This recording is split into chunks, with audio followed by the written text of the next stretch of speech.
Now, the Supreme Court seemed to warn President Trump that emergency declarations can't be used as some kind of a cheat code. Chief Justice John Roberts wrote, "The president asserts the extraordinary power to unilaterally impose tariffs of unlimited scope, duration, and amount.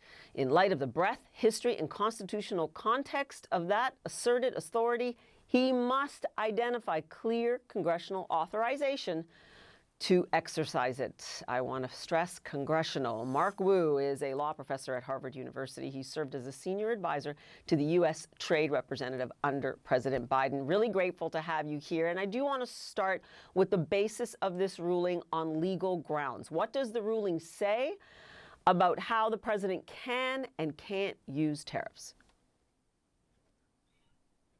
The president argued that he was able to impose tariffs under the 1977 International Economic Emergency Powers Act, or IEPA. And that contained the word that he was allowed to regulate importation. And so the Solicitor General argued that that encompassed tariffs.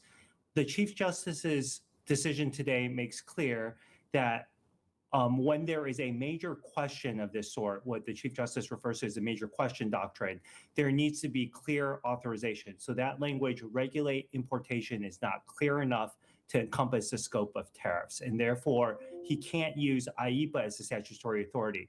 The dissent by Justice Kavanaugh highlights that there are a number of other steps the president could take. And clearly, we're hearing from the White House this afternoon that he's going to resort to one of those other authorities instead.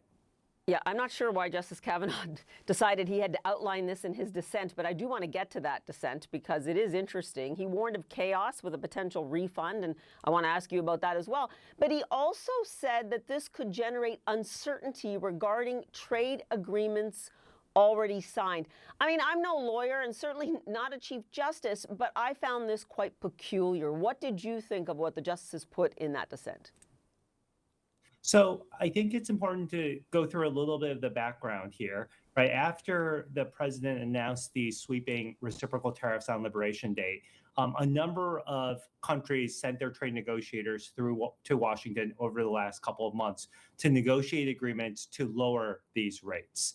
And so the reference here is to those agreements. Now that the underlying authority for the original IEPA tariffs no longer stand in place, what about these other agreements? Do these now enter into flux or not? And I think that's what this is referring to in the decision.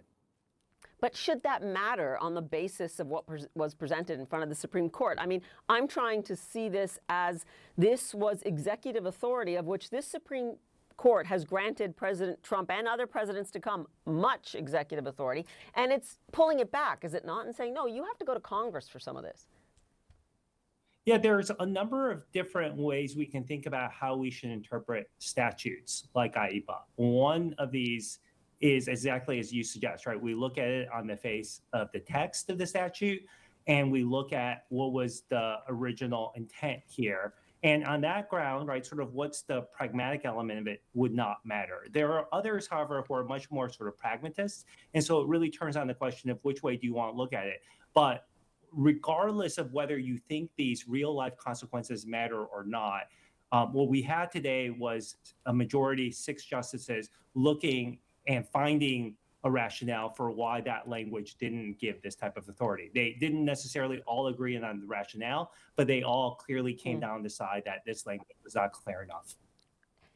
And then there's the issue of the refunds. The court did not outline any kind of remedy here. What is your prediction about what will happen now to billions that now have to be paid back? Does that all now have to be litigated in the lower courts? Exactly. So there have been a number of different cases already filed in the lower courts. Those have been pending because of this Supreme Court decision. Now that the Supreme Court has ruled, right, all of those cases at the lower courts, particularly the Court of International Trade, right, those are going to be heard.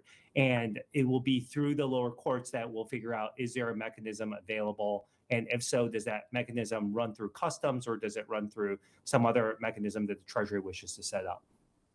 Yeah, in a word, it sounds complicated. It's going to take a while, right? And there's a lot more to come. And, you know, if you're an importer today, you're not out of the woods yet. Understood. Professor Mark Wu, thanks so much for clarifying. Want to appreciate it. Now,